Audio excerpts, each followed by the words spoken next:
Hello everyone. In this video we are going to be discussing about mammalian physiology and immunology, unit second which is circulatory physiology.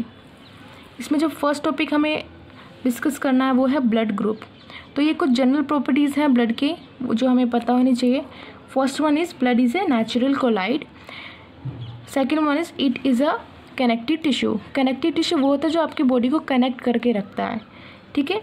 The next one is it has pH 7.4. 7 आपको पता है neutral होता है, 7.4 slightly basic in nature. वहीं पे mail में जो blood का अमाउंट होता है वो होता है 5.5 लीटर्स. वहीं पे फीमेल में होता है 5 लीटर्स के करीब. Next is formation of blood. आपको पता है कि अडल्ट में जो ब्लड का फॉर्मेशन होता है वो होता है बोन मैरो में, लेकिन एम्ब्रियोनिक स्टेज में जब आपकी बोन्स डेवलप नहीं होती तो लीवर में ब्लड का फॉर्मेशन होता है. ठीक है. Next is HB haemoglobin.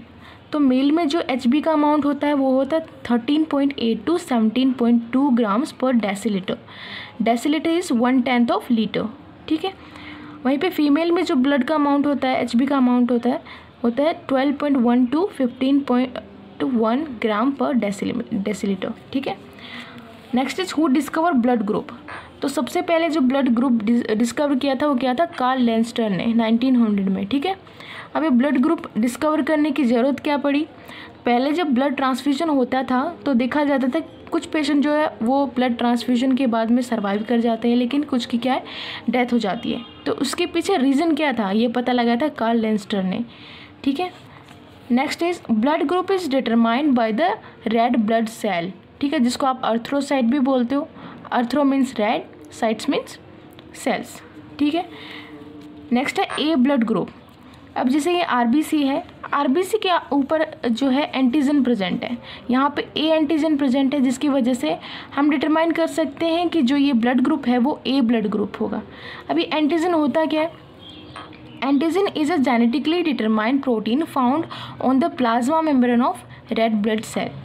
ठीक है. जेनेटिकली डिटरमाइंड प्रोटीन होता है जो कि हमें हमारे पेरेंट्स से मिलता है. अब आपको पता है कि कोई भी एंटीजन, फॉरेन एंटीजन जब हमारी बॉडी में एंटर करता है तो उसके अगेंस्ट हमारी बॉडी जो है एंटीबॉडीज़ बनाती है. तो यहीं पर कुछ ऐसा देखने को मिलेगा. Let's see. अब जैसे कोई एंटीजन प्रेजेंट है, इसके खिलाफ हमारी बॉडी ने एंटीबॉडीज़ तैयार की. एंटीबॉडी क्या होता है, provide immunity against the specific antigen. Her specific antigen के लिए स्पेसिफिक एंटीबॉडी होती है. ठीक है. जब भी कोई फॉरेन एंटीजन हमारी बॉडी में जो एंटर करता है तो उससे हमारी जो एंटीबॉडी जो है जाकर के अटैच हो जाती है और रिएक्शन होती है एग्लूटिनेशन रिएक्शन. इसमें होता क्या है कि जो ब्लड वेसल है वो है क्लॉग हो जाती हैं. ठीक है. अब फॉर एग्ज़ाम्पल ये कोई भी ब्लड ग्रुप है, आप इसे B बोल सकते हो. जो ये B एंटीजन यहाँ पे प्रेजेंट है और इस RBC के ऊपर A एंटीजन प्रेजेंट है. मान लीजिए हमने B ब्लड ग्रुप जो है वो ट्रांसफ़र करवा दिया A ब्लड ग्रुप वाले पेशेंट में. ठीक है. अब इसमें क्या होगा, जो A ब्लड ग्रुप वाला पेशेंट है जिसमें हमने ब्लड ट्रांसफ़र करवा दिया उसमें क्या, उसके खिलाफ जो है एंटीबॉडीज़ बननी शुरू हो जाएंगी. अब एंटीबॉडीज़ क्या करेंगी, एंटीजन पे जा कर के अटैच हो जाएंगी. ठीक है. एग्लूटिनेशन रिएक्शन हो जाएगी जिसकी वजह से क्या होता है कि क्लोग्ड अप ब्लड वेसल्स जो है वो क्लोग हो जाएंगी. RBC blood cell clump together and interfuse with blood circulation. और वहाँ पे जो क्लोग अप ब्लड वेसल्स की वजह से क्या होता है, पेशेंट की डेथ हो जाती है. अभी एग्लूटिनेशन नाम से पता चल रहा है टू ग्लू.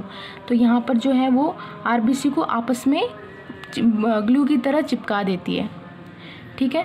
अब ब्लड ट्रांसफ्यूजन गॉन रॉन्ग. ये तब होता है जब हम किसी दूसरे ब्लड ग्रुप वाले का किसी दूसरे ब्लड ग्रुप में ट्रांसफ़र करवा देते हैं. ठीक है. तो यहाँ पे एग्लूटिनेशन रिएक्शन हो जाती है. हमें जो पढ़ना है वो पढ़ना है ABU blood group system. A classification system for blood that depends on the presence or absence of A and B antigens on the red blood cells or RBC. ठीक है. अब A एंटीजन और B एंटीजन की presence और absence से हमें पता चलता है कि पर्टिकुलर ब्लड ग्रुप कौन सा है. अब जैसे कि आप यहाँ देख रहे हो इस ब्लड ग्रुप पर, इस RBC पर A एंटीजन प्रेजेंट है. ठीक है. तो ये कौन सा ब्लड ग्रुप हुआ, ये हुआ A ब्लड ग्रुप. इस RBC पे कौन सा ब्लड ग्रुप, कौन सा एंटीजन है, बी एंटीजन, तो जिसकी वजह से ये कौन सा ब्लड ग्रुप हुआ, ये बी ब्लड ग्रुप हुआ। अब इसमें आप देख रहे हो कि ए एंटीजन भी प्रेजेंट है और बी एंटीजन भी प्रेजेंट है, तो ये कौन सा ब्लड ग्रुप हो गया, ये हो गया A B. Next one is, इसमें कोई भी एंटीजन प्रेजेंट नहीं है, ठीक है, लेकिन इसका मतलब ये बिल्कुल नहीं है कि ये पूरा नेकेड होता है। एक एच सब्सटेंस होता है जो कि ओ आरबीसी पे पाया जाता है, जो कि हम नेक्स्ट वीडियो में पढ़ेंगे। तो जिस पे एंटीजन प्रेजेंट नहीं है कोई भी, ना तो ए एंटीजन प्रेजेंट है ना ही बी एंटीजन प्रेजेंट है, तो वो कौन सा ब्लड ग्रुप हो गया, वो हो गया ओ ब्लड ग्रुप, ठीक है। तो नेक्स्ट है एक कार्ल लेंस्टन रूल, जो कि बहुत इंपॉर्टेंट है। इसमें क्या होता है कि इसमें ये बोला गया कि if there is antigen on a red blood cell, the absence of its corresponding antigen in the serum. अब इसमें होता क्या है, इसमें आपने देखा कि इस आरबीसी पे ए एंटीजन जो है वो प्रेजेंट है, तो इस ब्लड ग्रुप वाले पेशेंट में होगा क्या, इसमें ए एंटीबॉडीज़ नहीं मिलेंगी, ठीक है, लेकिन इसमें बी एंटीजन प्रेजेंट नहीं है, बी एंटीजन एब्सेंट है, तो इसमें बी एंटीबॉडीज़ मिलेंगी, ठीक है। ये था Karl Landsteiner rule. For example, if you have A antigen, you don't have anti A. अगर आपके आरबीसी के ऊपर ए एंटीजन है तो आप में ए एंटीबॉडीज़ नहीं होंगी, आप में जो एंटीजन आपकी आरबीसी के ऊपर एब्सेंट है वो एंटीबॉडीज़ होंगी। फॉर एग्जांपल, इसमें ए एंटीजन है तो इसमें ए एंटीबॉडीज़ नहीं होंगी, इसमें होंगी बी एंटीबॉडीज़, ठीक है। तो ये था लेंस्टर रूल।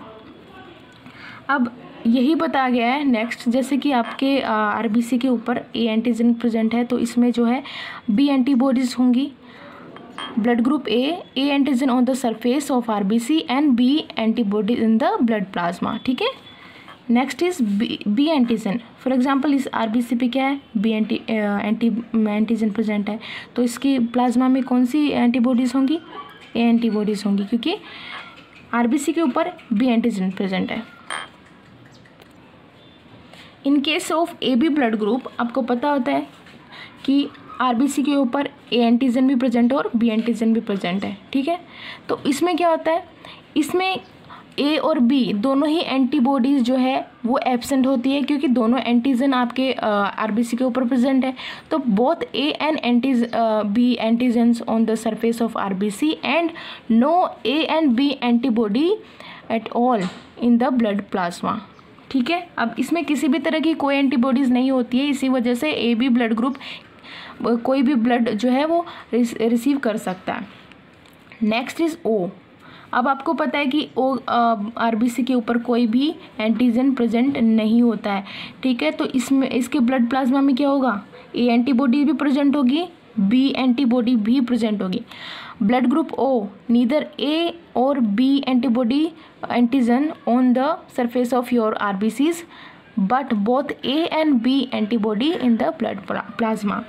आपको पता है कि ओ ब्लड ग्रुप के ऊपर जो आरबीसी के ऊपर कोई भी एंटीजन प्रेजेंट नहीं है, लेकिन एंटीबॉडीज़ दोनों होंगी, ए एंड बी। तो इसी की वजह से क्या होता है, ये किसी से भी ब्लड जो है नहीं ले सकता है सिवाय ओ ब्लड ग्रुप के, ठीक है।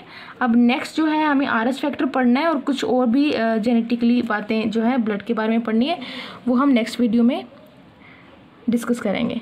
सो till then, thank you so much for watching. I'll see you in the next one.